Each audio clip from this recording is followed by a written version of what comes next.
In my opinion, and I'm not an attorney, but I have to tell you, the more and more I study this, it's very, very scary. In my opinion, worst case scenario, you're looking at a bunch of cowboys camping in the middle of nowhere at a refugees with what they're claiming to be federal property, which once upon a time was personal property, which I still haven't seen the legislative approval from Oregon that the federal government actually purchased the refuge.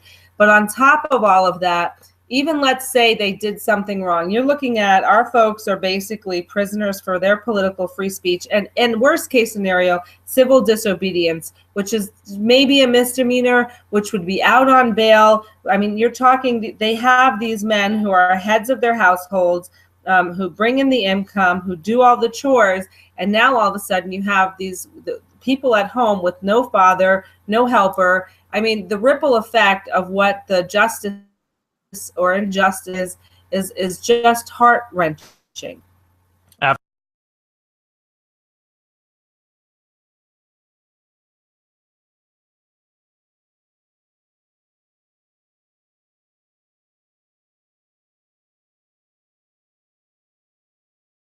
You know, I want these people to change. I want these people that took oaths to the Constitution, I want them to step up and actually start defending it. But I think really what we saw was, here's what happens when the world is watching the FBI. Suddenly the bully behaves a little differently, and they have to be a lot more careful. And I see our American law, you know, basically pointing guns at our Americans for being American.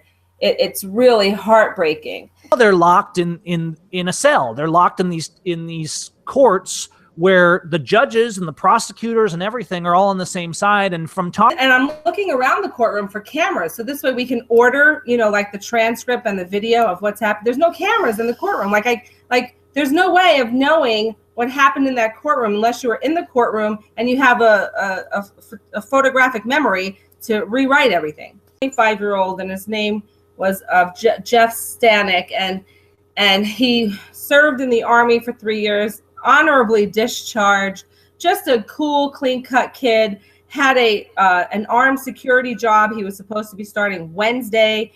He's not even convicted yet, but he's not allowed to be on social media. I mean, all of the rules, and these are just fast notes that I was taking, all of the conditions that this guy, that they put on him, and he's not even convicted. And he can, now he can't have a job as an armed security. So now they're basically taking money away from him, and he's not convicted. He can't have firearms. He can't be in a home where there's firearms. And if there are firearms, they have to be locked in a safe. I mean, are we going to tell the intruder or bad guy, wait a second, let me open up my safe and get my shotgun? I mean, right. I was so hurt because every time I would hear the judge or the U.S. attorneys against Americans, that was another thing that just ripped my heart apart. We're in this federal courtroom, and it's the United States versus Americans.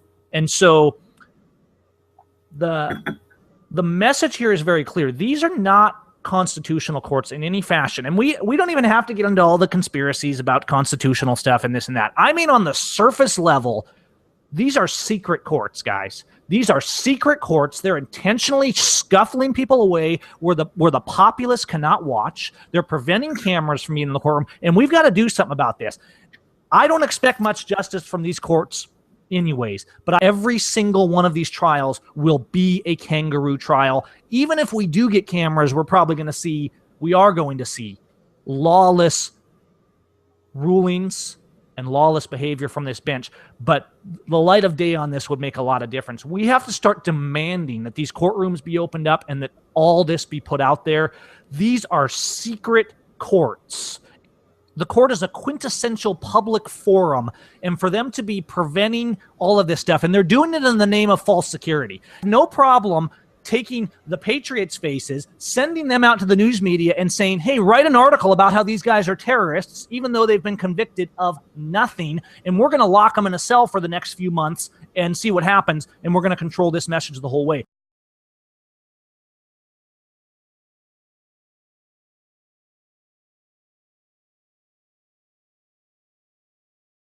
They're secret courts. They are lawless courts. This is not due process.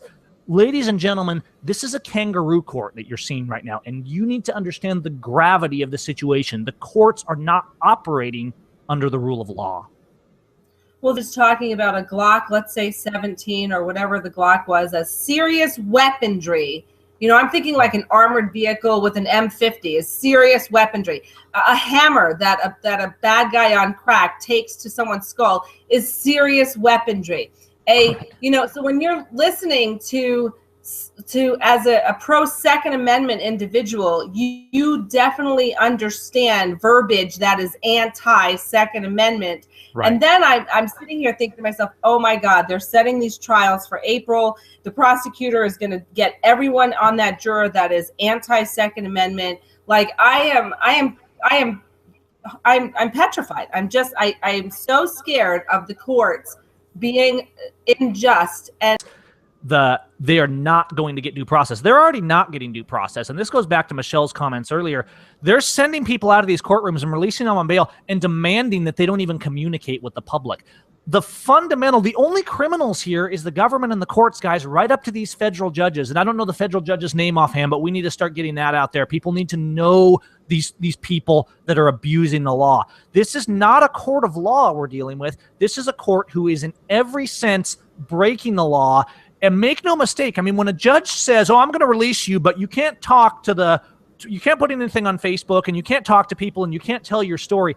This isn't law. This is you are guilty unless you can prove yourself innocent, and we'll let you try to prove yourself innocent on our terms alone. And I know you probably know the ins and outs of the courts and how everything works, but the general public doesn't. And it's so difficult to even get to talk to somebody that is being incarcerated or get in touch with them or get information about them. So, when you're in a situation like that, it's like you're in a totally different world. And you said something earlier that is so true. They are guilty until they can prove themselves innocent. And that's not the way it's supposed to be. But that's the world that we're living in here today. Right.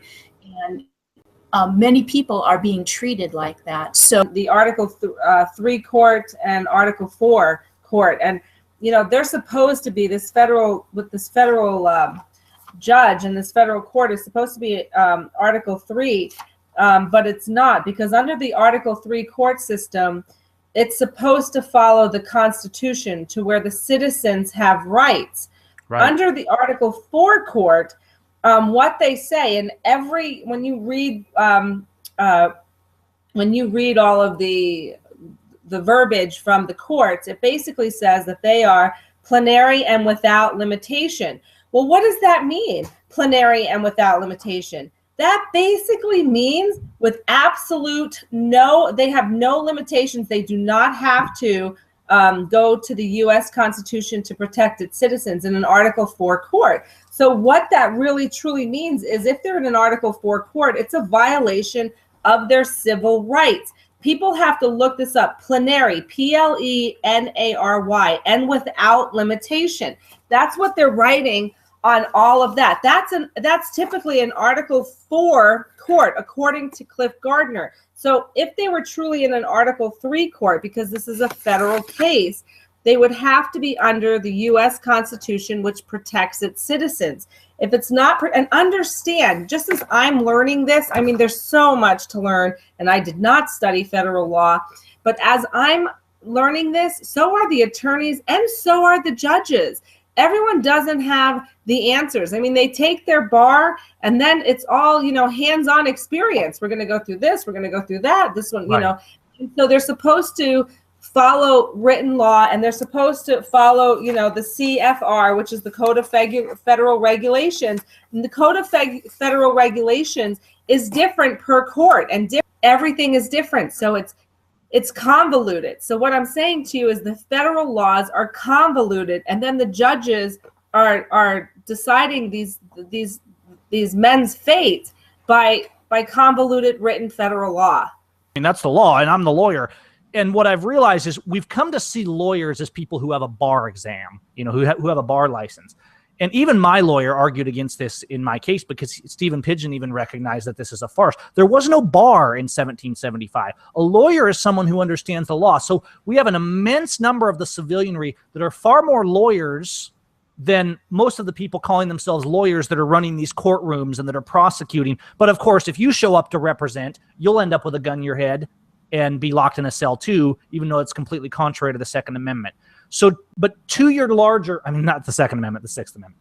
So to the larger point, understand that law is liberty and the fundamental principles of law. I mean, if you want to take it all the way back, and I do this a lot, you know, law is, I'm going to go back to Jesus. I'm going to give the 30-second crash course. Law is love God. Now that's moral law. Okay. Then civil law, love your neighbor as yourself. Love your neighbor as yourself. You can't abuse your neighbor if you love your neighbor as yourself. So let's take that forward to common law, life, liberty, and property. Anything, any legislation, any statute, any act that does not protect equally and for all life, liberty, and property is not law. This is then carried forth into our constitutions on the state and the federal level, which say, hey, these are our rights, these are the limitations of government, and they will act within these. And so when government goes out and they make statutes and laws and articles that are contrary to our Constitution, as Alexander Hamilton said in Federalist 78, anything that violates the Constitution is not law. It's automatically void. But I want to go beyond that, because I really want people to understand this, because they're always saying, well, this is the law, or, you know, this person can't own a gun, or they get to restrict this. No, shall not means shall not. And I love John Locke's quote. This is before the Constitution. You know, this is 1600s. But his political philosophy is a lot of what our Constitution was founded on. And listen to this. It's Old Englishy, but listen. Wherever law ends, tyranny begins. If the law be transgressed to another's harm, and whosoever in authority exceeds the power given to him by the law, parentheses, our Constitution, and makes use of the force he has under his command to compass that upon the subject which the law allows not, our rights, the Constitution, life, liberty, and property, close parentheses, ceases in that to be a magistrate, and acting without authority may be opposed as any other man who by force and rate invades the right of another. These judges are not acting in law. We have to show up in court because the gun is to our head, but we need to understand as Americans what our rights are, what law is, and we need to understand that when judges and magistrates and politicians act outside, wholly outside the authority of law, what they're doing is not law, it's lawless legislation, and the people need to oppose it with principle and liberty. You know, he's older than a lot of the folks that are in there, and you know how he's holding up. Well, you know, I'll tell you, I think I spoke to his attorney today, and his attorney was really, really, really upset about the treatment, because it looks like the bottom line is there's no Oregon charges against Cliven, and he flies into Portland to go visit his sons, and they arrest him and they detain him. So it's a vindictive prosecution. It's right. Literally, it's really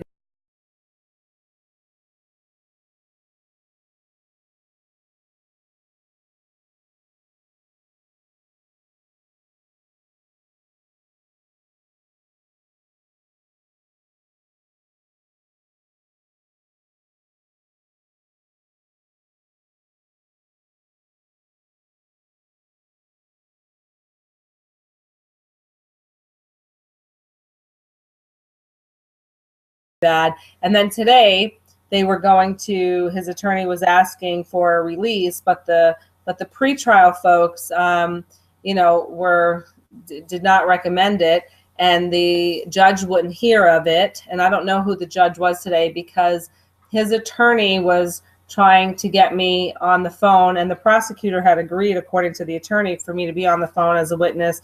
Basically, he's complied with everything in Nevada. As far as, you know, if he needed to show up for court or whatever they were doing. Right. I know his attorney here in Nevada. But the bottom line is I wasn't there. I did write a letter for his attorney to present. The judge wouldn't see or look at any of it. So that's where we are. I mean, this is the country my kids are growing up in. We are more like a third world country. And let me correct that. There's third world countries that have more liberty, more civil rights, and more law happening far and away in their courts than we do. And that's a scary, scary thing. what may, the people that founded this nation, despite their imperfections, they said, we want liberty. And they put it all on the line. It wasn't, and we're still debating about whether we're going to make the football game in this country. I mean, we really got to get serious. We've got to step up, and we've got to take a stand. We've got to understand that, the government officials that are out there abusing and extorting and harassing and collecting and jailing and all this stuff, they're not working for the people. They're working as criminals. And we got to stop liberty. What's law? What's loving my neighbor, and am I upholding that? There's skip the race. There's no blue line. The police are either defending our liberty or they're not. There's no, you're a hero because of the uniform you wear. There's no, you're a bad guy because of what faction you're with or the color of your skin. We need to unite in liberty and start working together and try to restore this, because we're kind of at the end. Across America, and I have to say, and this should really hit home with everyone, Republicans and Democrats and independents and libertarians, every single person should absolutely concur that we definitely need justice reform. America incarcerates the most. We are not, there's countries out there that are much larger than us, but yet we incarcerate the most. And the numbers that we're reading at the highest, like 3 to 1, are the prisons. That's not even including the counties and the jails.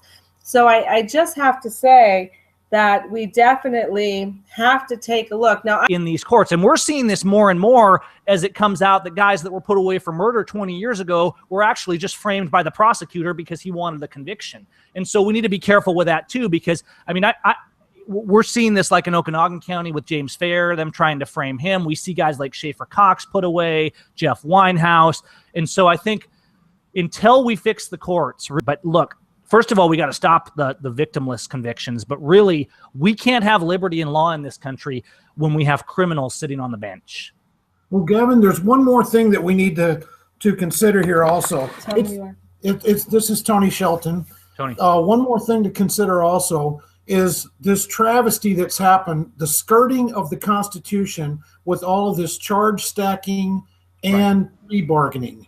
Okay, 90% of all cases are plea bargained. Now, a lot of people might say, "Oh, that's letting the criminals off easy. They're able to plea bargain." Well, in reality, that's not what's happening. What's happening is they're stacking so many charges on these people, whether they're innocent or not. They go ahead and plead guilty, or they plead an Alford plea or a no contest or something like that, just to get out of jail because they are scared to death that everything is stacked against them.